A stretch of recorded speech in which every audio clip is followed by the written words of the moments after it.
بسم اللہ الرحمن الرحیم نحمدہ ونصلی علی رسولہ الکریم۔ پیارے نبی صلی اللہ علیہ وسلم کے ارشاد کا مفہوم ہے کہ قرآن مجید کی ایک صورت ہے جس کی 30 آیات ہیں، وہ آدمی کی اس وقت تک سفارش کرے گی یہاں تک کہ اس کی مغفرت ہو جائے، اور وہ ہے سورہ تبارک الذی یعنی سورۃ الملک۔ ابھی 29ویں پارے کا خلاصہ پیش کیا جاتا ہے۔ سورۃ الملک، اس سورت کی فضیلت کئی احادیث میں آئی ہے۔ رسول اکرم صلی اللہ علیہ وسلم فرماتے ہیں کہ قرآن کریم میں 30 آیات ہیں جو اپنے پڑھنے والے کے لیے سفارش کرتی ہیں، چنانچہ اس کی مغفرت کر دی جاتی ہے۔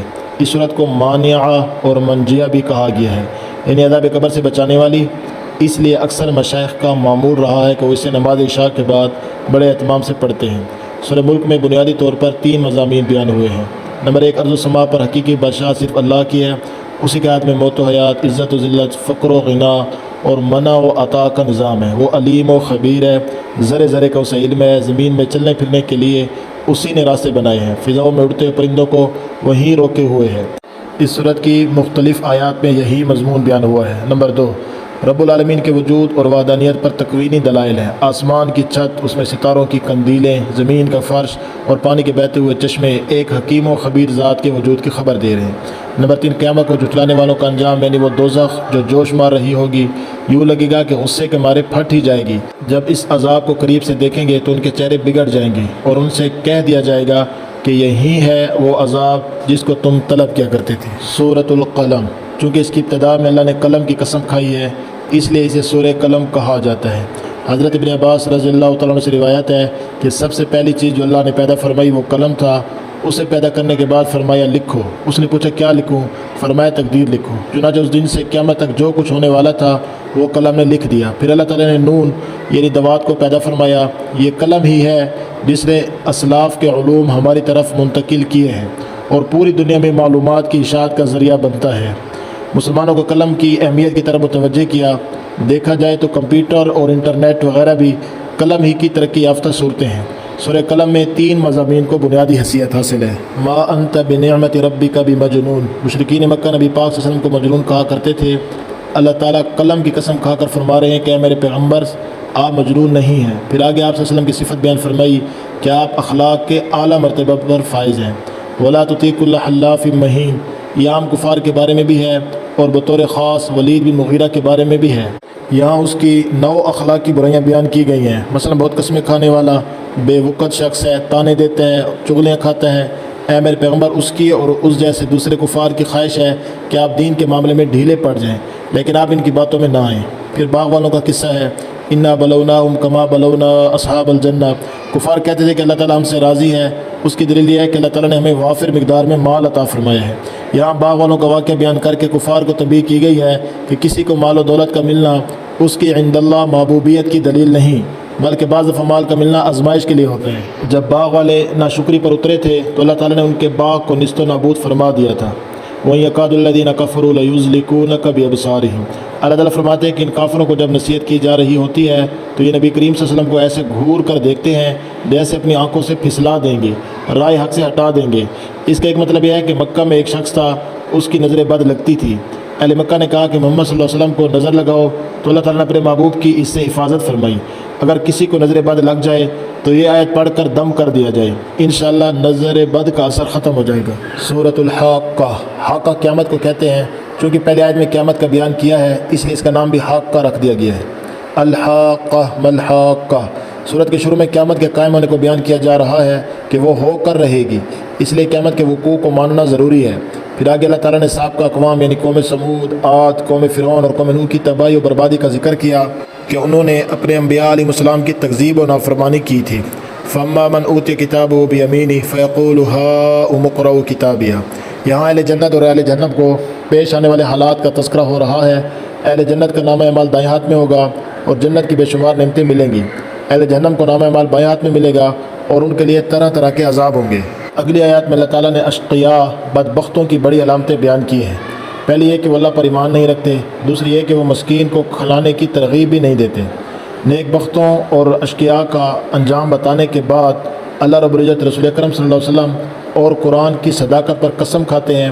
فرمایا پس مجھے قسم ہے ان چیزوں کی جنہیں تم دیکھتے ہو اور ان چیزوں کی جنہیں تم نہیں دیکھتے۔ بے شک یہ قرآن بزرگ رسول کا لایا ہوا ہے، یہ کسی شاعر کا قول نہیں، لیکن تم بہت کم یقین رکھتے ہو۔ نہ کسی کاہن کا قول ہے، لیکن تم بہت کم نصیحت قبول کرتے ہو۔ یہ تو رب العالمین کا اتارا ہوا ہے۔ لا اخذنا منہ بالیمین، یہاں ایک اصول بیان فرمایا جا رہا ہے کہ نعوذ باللہ اگر کوئی شخص نبوت کا جھوٹا دعویٰ کرے اور پھر اللہ تعالیٰ کی طرف کسی ایسی بات کو منسوب کرے جو اللہ تعالیٰ کی طرف سے نہیں، تو اللہ تعالیٰ ایسے شخص کو دنیا میں ذلیل و رسوا کر دیتے ہیں۔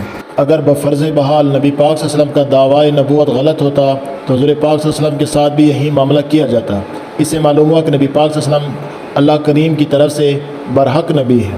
سورۃ المعارج، معارج کے معنی چڑھنے کے راستہ کے ہیں، یہ تیسری آیت میں موجود ہے، اسی وجہ سے اس کا نام معارج رکھا گیا ہے۔ سورۃ المعارج میں اللہ تعالیٰ نے حقیقی نماز پڑھنے والوں کی 8 صفات بیان کی ہیں کہ وہ نماز کی پابندی کرتے ہیں، ان کے مال میں سوال کرنے والوں اور سوال سے بچنے والوں سب کا حق ہوتا ہے، گویا کہ وہ نماز کے ذریعے حق اللہ اور زکوٰۃ کے ذریعے حقوق العباد ادا کرتے ہیں۔ وہ حساب و جزا کے دن کی تصدیق کرتے ہیں، ایسی تصدیق جس میں شک کی کوئی ملاوٹ نہیں ہوتی۔ وہ عبادت و اطاعت کے باوجود اللہ کے عذاب سے ڈرتے ہیں۔ وہ زنا اور جنسی غلاظت سے اپنے دامن کو بچا کر رکھتے ہیں، صرف حلال پر اکتفا کرتے ہیں اور حرام کی طرف نظر بھی نہیں اٹھاتے۔ وہ امانتیں ادا کرتے ہیں اور عہد پورا کرتے ہیں، نہ عہد میں خیانت کرتے ہیں اور نہ وعدہ خلافی کرتے ہیں۔ وہ حق و عدل کے ساتھ گواہی ادا کرتے ہیں۔ 8ویں صفت یہ ہے کہ وہ نماز کو اپنے اوقات میں ادا کرتے ہیں اور اس کے آداب و واجبات کے التزام کرتے ہیں۔ جن لوگوں کے اندر یہ صفات پائی جاتی ہیں ان کے بارے میں اللہ تعالیٰ فرماتے ہیں یہی لوگ جنتوں میں عزت والے ہوں گے۔ سورہ کے اختتام پر اللہ تعالیٰ اس بات پر قسم اٹھاتے ہیں کہ بعثت و نشور حق ہے، اس میں کوئی شک نہیں، اور اس بات پر قادر ہے اللہ رب العزت کہ ان کو ہلاک کر دے اور ان سے بہتر اور اللہ کی زیادہ عبادت کرنے والوں کو پیدا فرما دے۔ سورۃ النور، اس سورت میں حضرت نوح علیہ السلام کا ذکر موجود ہے، اسی مناسبت سے اس کا نام سورہ نور رکھا گیا ہے۔ حضرت نوح علیہ السلام کو شیخ الانبیاء کہتے ہیں کیونکہ تمام انبیاء سے زیادہ طویل عمر آپ کی تھی، اور حضرت آدم علیہ السلام کے بعد دنیا والوں کی طرف وہ سب سے پہلے رسول تھے۔ انہوں نے اپنی قوم کو اللہ کی عبادت اور اپنی اطاعت کی دعوت دی، اور اس دعوت کے سلسلے میں مبالغہ کی حد تک کوشش کی، رات کو بھی دعوت دی اور دن کو بھی، خفیہ بھی سمجھایا اور اعلانیہ بھی، لیکن وہ جتنی زیادہ دعوت دیتے قوم اتنی ہی ان سے دور بھاگتی۔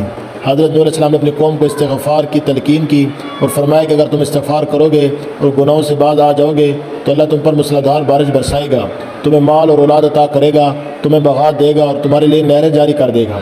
پھر انہیں اللہ کی نعمتیں یاد دلائیں کہ اسی نے یہ 7 آسمان پیدا کیے ہیں، چاند کو جگمگاتا بنایا ہے اور سورج کو روشن چراغ بنایا ہے، لیکن اس فہماش اور تذکیر و دعوت کا قوم پر کوئی اثر نہ ہوا۔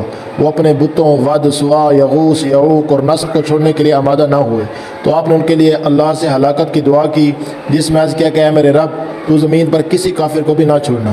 آپ کی دعا قبول ہوئی اور ان کفار و فجار کو طوفان میں ہلاک کر دیا گیا۔ سورۃ الجن، کچھ جنات نے نبی پاک صلی اللہ علیہ وسلم کی مبارک زبان سے قرآن سنا تھا، اس صورت میں ان کا ذکر ہے، اس لیے اس کا نام بھی جن رکھ دیا گیا ہے۔ قل اوحی الی انہ استمع نفر من الجن، جنات و شیاطین نبی اکرم صلی اللہ علیہ وسلم کی بعثت سے قبل آسمان کی طرف جا کر وہاں سے کچھ باتیں سناتے تھے۔ جب آپ وسلم کی بعثت ہو گئی تو جنات کو اوپر جاتے وقت شہاب ثاقب پڑھتے، انہوں نے اپنی کچھ جماعتیں تشکیل دی تاکہ معلوم کریں کہ ایسا کیوں ہو رہا ہے۔ جب نبی کریم صلی اللہ علیہ وسلم طائف سے واپس تشریف لاتے ہوئے مقام نخلا پر فجر کی نماز میں تلاوت فرما رہے تھے تو جنوں کی ایک جماعت وہاں سے گزری، وہ نبی پاک صلی اللہ علیہ وسلم کی مبارک زبان سے قرآن کریم سن کر ایمان لے آئے۔ پھر اپنی قوم میں جا کر تبلیغ کی تو جنات کے کئی وفود نبی پاک صلی اللہ علیہ وسلم کی خدمت میں تشریف لا کر اسلام لائے۔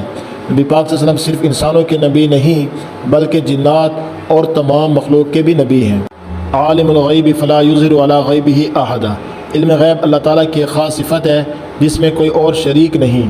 البتہ اللہ تعالیٰ اپنے پیغمبروں میں سے جسے غیب کی خبروں کے لیے پسند کرتا ہے تو اسے بھی غیب کی خبروں پر مطلع کر دیتا ہے۔ سورۃ المزمل، اس صورت میں حضور اکرم صلی اللہ علیہ وسلم کی زندگی کے مختلف پہلوؤں کا بیان ہے۔ آپ کا تبتل یعنی خالص اللہ کی طرف متوجہ ہو جانا، آپ کی عبادت، اطاعت، آپ کا قیام و تلاوت، آپ کا جہاد و مجاہدہ، خود اس صورت کا نام اس بات کو ظاہر کرتا ہے کہ اس صورت میں حضور پاک صلی اللہ علیہ وسلم کی شخصیت کا بیان ہے۔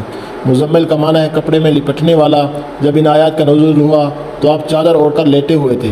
اللہ نے محبت اور پیار کے انداز میں خطاب کرتے ہوئے فرمایا، اے کپڑے میں لپٹنے والے، آپ دین کی دعوت دیتے تھے، رات کو نماز میں طویل قیام فرماتے تھے اور اس میں قرآن کی تلاوت فرماتے تھے، بعض اوقات پوری رات کھڑے رہتے جس سے قدم مبارک میں ورم آ جاتا۔ اللہ نے آپ کو اختیار دیا کہ آپ چاہیں تو آدھی رات قیام کریں یا آدھی سے کم یا کچھ زیادہ۔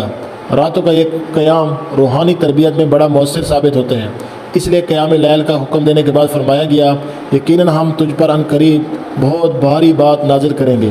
بھاری بات سے مراد قرآن عظیم ہے جس کی ایک خاص ہیبت اور جلال ہے۔ اس کا تحمل وہی کر سکتا ہے جس کا نفس علم و عرفان کے نور سے روشن ہو چکا ہو اور باطن کی روشنی میں قیام لیل کو خاص دخل حاصل ہے۔ اگلی آیت میں رسول پاک صلی اللہ علیہ وسلم کو ان ایذاؤں پر صبر کرنے کا حکم دیا گیا ہے جو دین کی دعوت کے سلسلے میں مشرکین کی طرف سے آپ کو دی جاتی تھیں۔ آپ کو ستانے میں ان کے ہاتھ بھی استعمال ہوتے تھے اور زبانیں بھی استعمال ہوتی تھیں۔ سورت کے اختتام پر اللہ نے اپنے رسول اور مومنین پر تخفیف کا اعلان فرمایا ہے۔ ایک تخفیف اس اعتبار سے کہ نصف رات یا ثلث یا 2 ثلث کا قیام ضروری نہیں بلکہ جتنا بھی آسانی سے ممکن ہو قیام لیل کر لیا جائے۔ دوسری تخفیف اس اعتبار سے ہے کہ اب مومنین پر تہجد فرض نہیں رہی، اس کے حکم کو استحباب میں تبدیل کر دیا گیا۔ سورۃ المدثر، اس سورت کی ابتدا میں حضور صلی اللہ علیہ وسلم کو اللہ کی طرف دعوت، کفار کو ڈرانے اور ان کی تکلیفوں پر صبر کرنے کا حکم دیا گیا ہے۔ اس کے بعد یہ سورت مجرموں اور مخالفوں کو اس دن کے عذاب سے ڈراتی ہے جو ان کے لیے بڑا سخت ثابت ہوگا۔ اگلی آیات میں حضور اکرم صلی اللہ علیہ وسلم کے اس بدترین دشمن کا تذکرہ ہے جسے ولید بن مغیرہ کہا جاتا ہے۔ یہ شخص قرآن سنتا تھا اور پہچانتا بھی تھا کہ یہ اللہ کا کلام ہے، لیکن بڑا آدمی ہونے کے گھمنڈ میں کفر و انکار کرتا تھا اور قرآن کو معاذ اللہ سحر اور جادو قرار دیتا تھا۔ پھر یہ صورت اس جہنم کا اور اس کے داروغوں کا ذکر کرتی ہے جن کا سامنا کفار و فجار کو کرنا پڑے گا اور ان کے دلوں میں ان کے لیے کوئی نرمی نہیں ہوگی۔ مزید تاکید اور ڈراوے کے لیے اللہ نے چاند، رات اور صبح کی قسم کھا کر فرمایا کہ جہنم بڑی مصیبتوں میں سے ایک بہت بڑی مصیبت ہے۔ یہ صورت ہر شخص کی مسئولیت اور ذمہ داری کو واضح کرتی ہے کہ ہر شخص سے اس کے اعمال کے بارے میں پوچھا جائے گا اور سب اپنے گناہ کے اسیر ہوں گے سوائے ان کے جن کا اعمال نامہ دائیں ہاتھ میں دیا جائے گا، وہ اسیر نہیں ہوں گے۔ وہ قیامت کے دن مجرموں سے سوال کریں گے کہ تمہیں کس چیز نے دوزخ میں ڈالا، تو وہ جواب میں 4 اسباب بیان کریں گے۔ پہلا یہ کہ ہم نمازی نہیں تھے، دوسرا یہ کہ ہم مسکینوں کو کھانا نہیں کھلاتے تھے، تیسرا یہ کہ ہم کج، باسی اور گمراہی کی حمایت میں خوب حصہ لیتے تھے، چوتھا یہ کہ ہم قیامت کا انکار کرتے تھے۔ سورت کے اختتام پر بتلایا گیا کہ یہ قرآن ایک نصیحت ہے، جو چاہے اس سے نصیحت حاصل کر سکتا ہے، لیکن اس کے لیے اللہ کی مشیت بھی ضروری ہے۔ سورت کے شروع میں اللہ نے قیامت کے دن کی قسم کھائی ہے، اسی وجہ سے سورت کا نام قیامہ رکھ دیا گیا ہے۔ لا اقسم بیوم القیامہ، یہاں اللہ تعالیٰ نے 2 چیزوں قیامت اور نفس لوامہ کی قسم کھا کر فرمایا کہ ہم انسان کو دوبارہ زندہ لازمی کریں گے۔ انسان کا یہ سمجھ لینا کہ ہم اس کی ہڈیوں کو زندہ نہیں کر سکیں گے، یہ اس کی غلط فہمی ہے۔ ہڈیوں کو جمع کرنا تو آسان ہے بنسبت انگلیوں کے پوروں کو جمع کرنے کے، ہم تو پوروں کو جمع کرنے پر بھی قادر ہیں۔ لوامہ انسان کی طبیعت میں ایک ایسے مادہ کو کہتے ہیں جو انسان کو برائی پر ملامت کرتا رہتا ہے۔ لا تحرک بھی لسانک لتعجل بھی، قرآن کریم کے الفاظ و معانی محفوظ ہیں اور محفوظ رہیں گے۔ نبی پاک صلی اللہ علیہ وسلم حضرت جبریل علیہ السلام کے پڑھنے کے ساتھ جلدی جلدی پڑھنے لگ جاتے تھے۔ اللہ تعالیٰ فرما رہے ہیں کہ میرے نبی قرآن کو یاد کرنے کے لیے جلدی جلدی اپنی زبان مبارک کو نہ ہلایا کریں، اس کو پڑھوانا اور یاد کروانا ہماری ذمہ داری ہے۔ پھر اگلی آیات میں اہل جنت کا تذکرہ فرمایا کہ قیامت کے دن ان کے چہرے تر و تازہ ہوں گے اور وہ اپنے رب کا دیدار بھی کریں گے۔ اللہ تعالیٰ ہمیں بھی دیدار کرنے والوں میں شامل فرمائیں۔ علم یکن نطفۃ من منی یمنی، یہاں اللہ تعالیٰ نے انسانی تخلیق کے مراحل بیان فرمائے ہیں۔ انسان کو ان پر غور کرنا چاہیے اور اپنے اوقات کو نہیں بھولنا چاہیے۔ انسان کی ایک ناپاک قطرے سے تخلیق ہوئی ہے تو پھر اکڑ کس بات کی؟ سورۃ الدہر، دہر زمانے کو کہتے ہیں، پہلی آیت میں یہ لفظ موجود ہے۔ اس صورت میں جنت اور جنت کی نعمتوں، جہنم اور جہنم کے عذابوں کا بیان ہے۔ حضرت پاک صلی اللہ علیہ وسلم جمعہ کے دن نماز فجر میں اس صورت کی تلاوت کیا کرتے تھے۔ اس صورت کی ابتدا میں اللہ کی قدرت عظیمہ کا بیان ہے کہ اس نے کیسے انسان کو مختلف ادوار میں پیدا فرمایا اور اس کی سمع و بصر، عقل و فہم سے نوازا تاکہ وہ اطاعت و عبادت کی ان تمام ذمہ داریوں کو ادا کر سکے جن کا اسے مکلف بنایا گیا ہے، اور زمین کو ایک اللہ کی بندگی سے آباد کر سکے۔ لیکن پھر انسان 2 گروہوں میں تقسیم ہو گئے، بعض شاکر ہیں اور بعض ناشکرے ہیں۔ کافروں کے لیے اللہ نے آخرت میں زنجیریں، توق اور شعلوں والی آگ تیار کر رکھی ہیں، اور شکر گزاروں کے لیے وہ جام جن میں کافور کی آمیزش ہوگی۔ شکر گزاروں کی یہاں 3 نشانیں بیان کی گئی ہیں۔ ایک یہ کہ وہ جب کوئی نظر مان لیتے ہیں تو اسے پورا کرتے ہیں، دوسری یہ کہ وہ قیامت کے دن سے ڈرتے ہیں، تیسری یہ کہ وہ محض اللہ کی رضا کے لیے مسکینوں، یتیموں اور قیدیوں کو کھانا کھلاتے ہیں۔ ان کے نیک اعمال اور صبر کا نتیجہ انہیں جنت کی صورت میں دیا جائے گا، جہاں نہ گرمی، نہ سردی اور نہ کوئی دکھ اور غم ہوگا۔ سورت کے اختتام پر اللہ نے اپنی اس عظیم نعمت کا ذکر فرمایا جس کا کوئی بدل اور کوئی مثال نہیں۔ فرمایا محمد صلی اللہ علیہ وسلم، بے شک ہم نے آپ پر بتدریج قرآن نازل کیا ہے، بس آپ اپنے رب کے حکم پر قائم رہیں، ان میں سے کسی گناہگار یا ناشکرے کا کہنا نہ مانیں، اور اپنے رب کا نام صبح و شام ذکر کیا کرے اور رات کے وقت اس کے سامنے سجدے کرے اور اس رب کی تسبیح کیا کریں۔ اس صورت کی آخری آیات میں مشرکین کو سخت تنبیہ کی گئی ہے کہ اگر چاہیں تو ان کو ختم کر کے ان کے عوض ان جیسے اور بھی پیدا کر سکتے ہیں۔ سورۃ المرسلات، اس صورت کی ابتدا میں 5 قسمیں کھا کر فرمایا ہے کہ جس چیز کا تم سے وعدہ کیا گیا ہے وہ یقیناً ہونے والی ہے، یعنی قیامت، اور حساب و جزا کا معاملہ ہو کر رہے گا، اس میں تخلف نہیں ہو سکتا۔ اس کے بعد یہ صورت ان نشانی کو بیان کرتی ہے جو قیامت کے قریب واقع ہوں گی، یعنی ستارے بے نور کر دیے جائیں گے، آسمان توڑ پھوڑ دیا جائے گا، پہاڑ ٹکڑے ٹکڑے کر کے اڑا دیے جائیں گے اور رسولوں کو مقررہ وقت پر لایا جائے گا۔ قیامت کے دن کو اللہ نے یوم الفصل کہا کیونکہ اس دن مخلوق کے درمیان عدل و انصاف پر مبنی فیصلہ کیا جائے گا۔ قیامت کو یوم الفصل قرار دینے کے بعد اسے جھٹلانے والوں کے بارے میں اللہ تعالیٰ فرماتے ہیں وَيْلٌ يَوْمَئِذٍ لِّلْمُكَذِّبِينَ، اس دن جھٹلانے والوں کی تباہی ہے۔ یہ آیت اور یہ الفاظ اس صورت میں 10 بار آئے ہیں۔ اس تکرار کا مقصد تخویف اور ترہیب ہے۔ علاوہ ازیں یہ صورت مجرمین سابقین کا ذکر کرتی ہے جنہیں اللہ نے تباہ و برباد کر دیا، اور مخاطبین سے سوال کرتی ہے کیا ہم نے تم کو حقیر پانی سے پیدا نہیں کیا، پھر مختلف مراحل سے گزار کر خوبصورت انسان بنا دیا۔ بعض بعد الموت کے بعض حصی دلائل بھی یہاں مذکور ہیں جن سے ثابت کیا گیا ہے کہ وہ اللہ جو زمین کو مردوں اور زندوں کو سمیٹنے والی بنا سکتا ہے اور میٹھے پانی سے سیراب کر سکتا ہے، وہ دوبارہ زندہ بھی کر سکتے ہیں۔ اگلی آیات میں مکذبین اور متقین کے الگ الگ انجام کا بیان ہے۔ مکذبین کو بھڑکتی ہوئی آگ کی طرف لے جایا جائے گا اور متقین کو ٹھنڈے سائے اور بہتے چشموں کے پاس جگہ دی جائے گی۔ آخری آیات میں دوبارہ مجرمین کو تنبیہ کی گئی ہے کہ کھا پی لو اور تھوڑے سے مزے اڑا لو، بالآخر تمہارے لیے ہلاکت اور تباہی کے سوا کچھ نہیں۔ وآخر دعوانا ان الحمد للہ رب العالمین۔